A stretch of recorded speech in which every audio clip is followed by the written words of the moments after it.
Welcome to EPG Pathshala. I am Shayantam Dashgupta from Jadavpur University, and today I am going to take you through the module on the graphic novel and literature, which is part of the paper called New Literatures in English. Many of us grew up smuggling comic books to school and ending up in detention when the class teacher discovered that we were carrying comic books. This may have happened to you. Were your teachers in school unhappy with you reading comic books? But the times, they are changing. Today, comic books and graphic novels are no longer frowned upon in the way they used to. In fact, they are being studied side by side with other books that have been traditionally considered classics or masterpieces. The comic book or the graphic novel has entered the syllabus of many universities across the world. Wonder what your class teacher would say today if you went to her and told her about this. Is there a difference between the comic book and the graphic novel? Well, some feel that the graphic novel is just a fancy name for the good old-fashioned comic book. But others would point out that a graphic novel is generally longer than a comic book. A graphic novel often spills over into multiple issues. A graphic novel generally is self-sufficient and complete by itself. Also, a graphic novel is generally more expensive because the production values of the graphic novel are generally better. And finally, because the graphic novel is considered more of a book than a periodical, the shelf life of a graphic novel is longer. Comics, graphic novels, graphic narratives, manga, which are Japanese comics, sequential art, all of these are various names that you will come across for this medium. They all refer to texts that combine two distinct ingredients: words and pictures. Speech balloons and thought bubbles are generally used to carry the narrative along in these picture stories. The graphic novel then is basically a narrative, just as the epic, the novel, and the short story are different forms of narratives. It is just different from these other narrative forms because it employs both words as well as pictures. According to scholars like Christy Marx, though the modern comic book evolved with the popularization of print culture, the origins of the comic book can be traced all the way back thousands of years to paintings of hunts in cave walls. This is something that Christy Marx writes in the book called Writing for Animation, Comics and Games. For that matter, even the ancient Egyptians created texts using hieroglyphs. These were texts that were, in a way, picture stories. Again, the Greeks would narrate picture stories, wrapping them around the base of pots and vases. Closer home, the traditional Pottochitro, which is so common in Odisha and Bengal. This is a common Indian art form that uses pictures in sequence to piece together a narrative.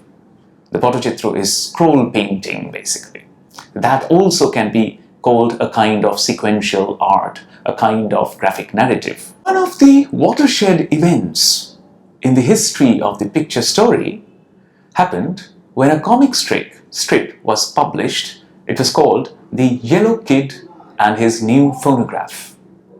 It was drawn by Richard Felton Uthcote, who is a legendary name in the history of the graphic novel.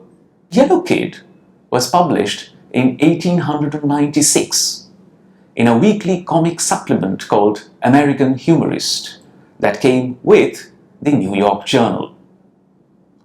This comic strip became extremely popular, and as a result, many other newspapers and periodicals tried to explore this medium. And comic books initially emerged when these comic strips were pieced together and republished in the form of books. That is how the comic book really evolved. The 1930s were particularly important for the comic book industry in the United States of America. We see the emergence in this decade of two dominant comic book publication houses in the United States of America. These were Detective Comics, or DC, and Marvel Comics. It was also in the 1930s that Jerry Siegel and Joe Shuster created a new comic book superhero, someone all of us have probably heard of. I am talking about Superman. Superman made his first appearance in Action Comics #1 in 1938, and this signaled the emerging popularity of the comic book genre. However, the 1940s brought in new dynamics here. In the 1940s, a psychiatrist called Frederick Wertham wrote extensively criticizing the comic book and blaming the comic book for unrest and juvenile crime and so on and so forth. Because of this, finally, the Comics Code came into being. And the Comics Code put a number of limitations on publishers of comic books. There were various things that the comic book could now do. There were various things they could not do. Then, in the 1960s, emerged a culture of underground comics, or comics that set out to do newer things, to do fresher things, which flouted the comic book code. This was led by Robert Crumb's Zap Comics. Many of us have the idea that comic books are for children. But that is not entirely true. There are also picture story books that are drawn or written specifically keeping in mind mature readers. And in any case, we must remember that the comic book and the graphic novel is created by adults. And the ideas, the prejudices, the beliefs of these adult writers or artists are bound to percolate into the texts that they create. And that's one of the reasons why the novel or the comic book is just like any other literary work. And it deserves the same kind of critical attention because it can tell us a lot of things about society, about people, about cultures. That is why perhaps a graphic narrative deserves to be studied in the same way that a poem or a short story or a novel or even an epic is studied in the classroom. Sequential art, as it is called, has often been ignored as a form worthy of critical discussion. Will Eisner, a legendary personality from the realm of the graphic novel, writes in his 1985 book called Comics and Sequential Art, and I quote, "While each of the major integral elements, such as design, drawing, caricature, and writing, have separately found academic consideration, this unique combination of all of these has received a very minor place, if any, in either the literary or art curriculum." While this is largely true, we must also remember that the graphic novel has come in for much greater scrutiny since the time that Will Eisner wrote his landmark book. One must note, though, that since the graphic novel communicates through a very special idiom, a very special language, it also makes special demands of the reader of the graphic novel or the comic book. The reader must have the skills and the training to read not just the text, but also the pictures, and finally, the texts and the pictures in relation to each other. Reader of the graphic novel who wishes to study it critically needs to focus on certain specific aspects of the text. According to Will Eisner, this reader needs to focus on issues such as perspective, symmetry, brushstroke, plot, grammar, and syntax. These are the key elements on which the reader of the graphic novel needs to focus on. The most important challenge of the graphic novel perhaps lies in the way that words and pictures are integrated into the form of a new text. The words and pictures have to complement each other. Together, they have to generate meaning.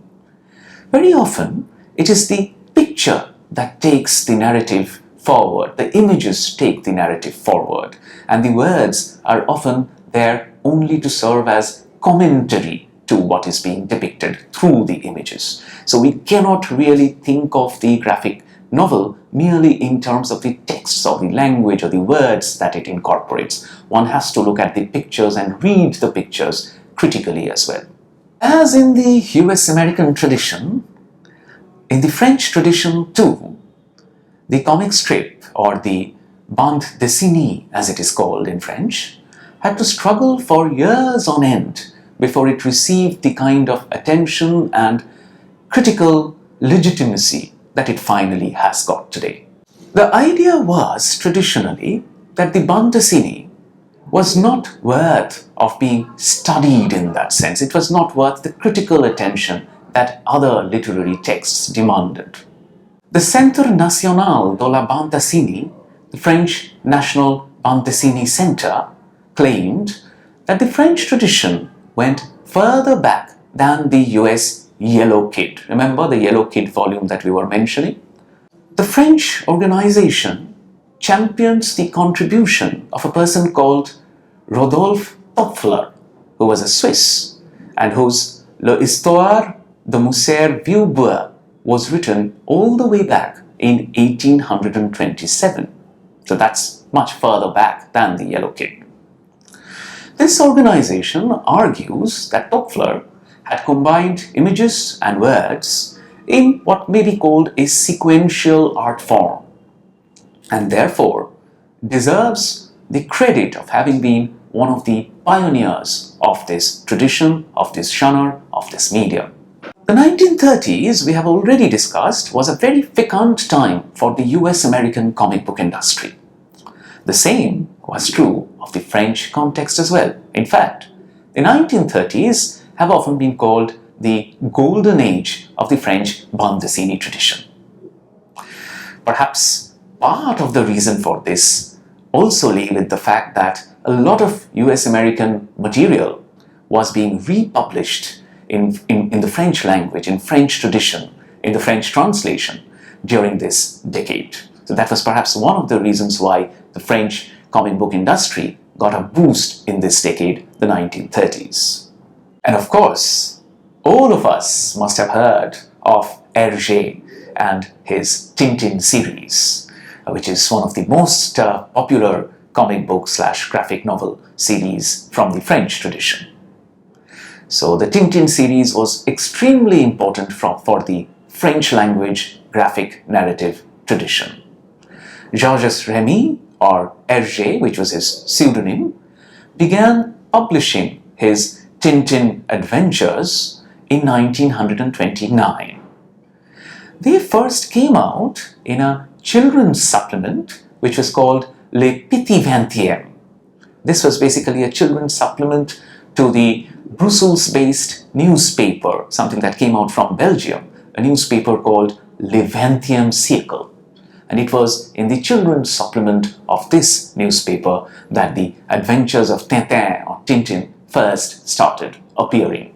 The first adventure of the boy reporter Tintin and his dog Snowy was called Tintin au pays des Soviets, Tintin in the land of the Soviets. Many of you may have read this.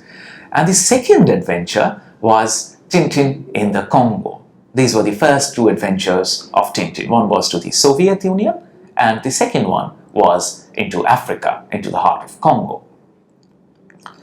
Tintin in the land of the Soviets, those of you who may have read it might remember, went out of its way to depict the lies, quote-unquote, of communism and the evils of Soviet Russia. So there was a clear ideological underpinning behind Hergé's initial Tintin works. Have you read Tintin in the Congo? If you have, you may remember that Tintin in the Congo also portrayed Africa and Congo in particular in a light that was not very flattering. In fact, Tintin in the Congo, according to many scholars, borders on being almost blatantly racist. There are several panels, several incidents in the comic book which make the Tintin fan very uncomfortable today. Tintin in the Congo first appeared in 1930-31. And those of you who have read these two early Tintin comic books will remember that both Tintin in the Land of the Soviets and Tintin in the Congo were not in color. They were in black and white. Also, the style of art that Hergé employed for these early Tintin adventures was very, very different from the style of art that we encounter in Hergé's later Tintin comic books, Tintin in the Tibet, The Castor Emerald, Red Rackham's Treasure, and so on and so forth. The early Tintin graphic novels are characterized by a form of art that is almost in the form of squiggles. The characters, the figures are not very well defined. They are almost like doodles that Hergé creates. It is only later, when Hergé goes on to pen his other Tintin comic books, that he develops his own style of art, which is so markedly different from his earlier style of art. Hergé develops what is called the line clair style, or the clear line style in English. So this art form predicates itself on the use of clear lines, geometrical patterns, geometrical shapes. It eschews shading. There is hardly any shading. Hergé uses solid blocks of color in the drawings of the later Tintin comic books, and so on and so forth. So this later artwork that Hergé develops is very, very different from the early art of Hergé in the first two Tintin comic books. If you compare the black and white version of Tintin in the Congo to the color version of Tintin in the Congo, you will see some major changes happening during this transformation as Hergé moves from the black and white into color. These changes are not merely in the form of changes in the style of art. There are also some other thematic changes as well, which are very important to take note of. If you look at these two images now, the image on top is the first panel from the original black and white version of Tintin in the Congo. And the second panel at the bottom of the page is the corresponding first panel from the color version of Tintin in the Congo. You can clearly see the difference in the style of art, particularly if you look at Thomson and Thompson, who are there right at the right-hand corner of the page. You can see that in the black and white version, their forms are really very shaky. It's almost in the form of squiggles. And this takes on a completely different dimension in the way Thomson and Thompson are drawn and colored in the color version. So this is the way Hergé's style of art changes as he moves in his graphic novels from the early Tintin to the later Tintin works. A comparative study of the black and white version of Tintin in the Congo against the color version should be enough to convince anyone of the importance and the relevance of studying graphic novels as quote-unquote literature. The color version makes several changes from the black and white version and is in many ways a sanitized and censored and edited version of the original text. Some stereotypes regarding Africa do persist even in the color version, but it cannot be denied that Hergé made a conscious attempt to edit the more problematic sections of the black and white version of Tintin in the Congo. In fact, Hergé himself is on record explaining his position on this matter and addressing some of the criticism that arose regarding his portrayal of black Africans and of Africa in the original black and white version of Tintin in the Congo. I'm quoting, "For the Congo, I was fed on the prejudices of the bourgeois society in which I was moved. It was 1930. I only knew things about these countries that people said at the time. Africans were great big children, thank goodness for them that we were there, etc., etc. So it was basically the concept of the white man's burden that was popular in those days, and Hergé acknowledges that unfortunately he had also succumbed to these stereotypes and employed them in the original black and white version of Tintin in the Congo. You can look at these two panels once again from the black and white version and the color version of Tintin in the Congo, and you can see how the body language of the black African boy changes as Hergé moves into the color version. The black and white depiction is almost very static, and the depiction of the black boy in the black and white version is very similar to the way Hergé portrays the apes in Africa. This changes substantially in the color version, where the black boy is given a certain sense of agency and he's almost seen to be moving and expressing himself and doing things on his own. Another very famous and popular comic book series from the French language tradition, and I'm sure this is again something that you may have encountered, is the Asterix series. Goscinny and Uderzo created the Asterix series, and the Asterix series really signaled that the time was ripe for wooing a new audience, a more mature readership for the graphic narrative in the French language tradition. The bande dessinée begins to get some degree of legitimacy as it moves into the 1970s. It begins to be acknowledged and recognized more as literature in some ways. The Walt Disney books were again extremely popular in the United States of America. The most important characters from the Walt Disney stable were, of course, Mickey Mouse, which was created in 1928, and Donald Duck, which was created in 1932. The Walt Disney comic books became extremely popular, and they began to be seen as symbols of contemporary US-American values. They were also exported to many countries, where they become representatives of US-American culture. And they were, of course, received very differently in different countries. In some places, they were received with admiration and awe. In others, they were received with skepticism as well. One very important book to look at in the context of the Walt Disney series is called How to Read Donald Duck in the English translation.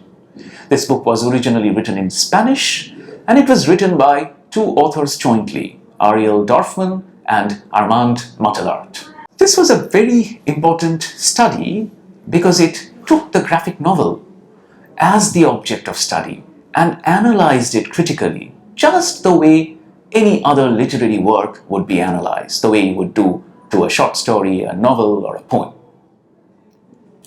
This book tried to effect a Marxist reading of the Walt Disney series. It argued that the comic book had the potential of being used as a means of propagating US-American cultural imperialism. How to Read Donald Duck was a book that was tied up intimately to the political imperatives of those times. This book was written when Salvador Allende was in power in Chile. At that time, he and his Popular Unity Party government was trying to establish socialism in Chile, the South American nation. The democratically elected Popular Unity government was nationalizing the industries in those times, and trying to make Chile economically independent. However, in 1973, a coup took place in Chile, and a military dictatorship replaced the democratic Popular Unity government. General Augusto Pinochet took over power, and this coup was probably engineered by the United States of America. How to Read Donald Duck is therefore very important for understanding how the graphic novel or the comic book can be critically read, can be critically analyzed to throw light upon contemporary historical and political processes. One of the first graphic narratives to command serious critical attention was a graphic novel called Mouse. Mouse was created by Art Spiegelman, and it draws on Spiegelman's interviews with his father.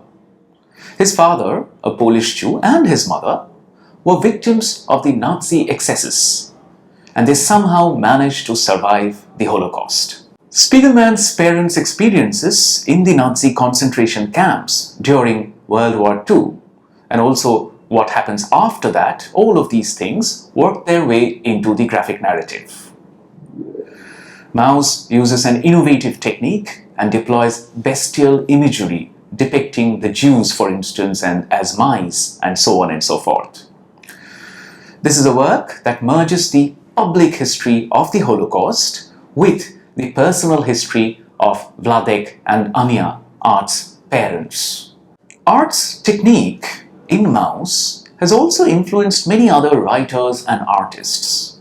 We note, for instance, in recent times how Malik Sajjad, in his controversial graphic novel called Munnu, a Boy from Kashmir, uses a similar kind of a form where he uses the Kashmiri Hamul deer to represent the people of Kashmir. The topic of Mouse, the human and historical tragedy that it recounts, and the style it uses, all of these, I think, contributed to getting the academia to look at the graphic novel in a more serious light. Another very important political graphic novel, apart from Mouse, is Marjan Satrapi's Persepolis.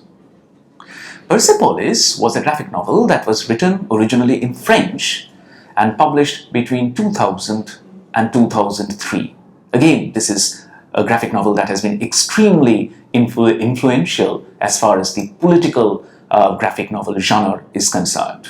It is an autobiographical narrative, and it traces the author-narrator's childhood in Iran during the Islamic Revolution, and then it goes through her experiences as in Vienna, where she went as a student, and talks about her return to Iran and her experiences there, and so on and so forth. Persepolis comes out as a very valuable document that sort of retells the episode of the Iran-Iraq world. It foregrounds to the world the history, both distant and immediate, of a country that is so culturally rich and one that has contributed so much to human civilization, which is, in recent times, caught up in a very troubled context.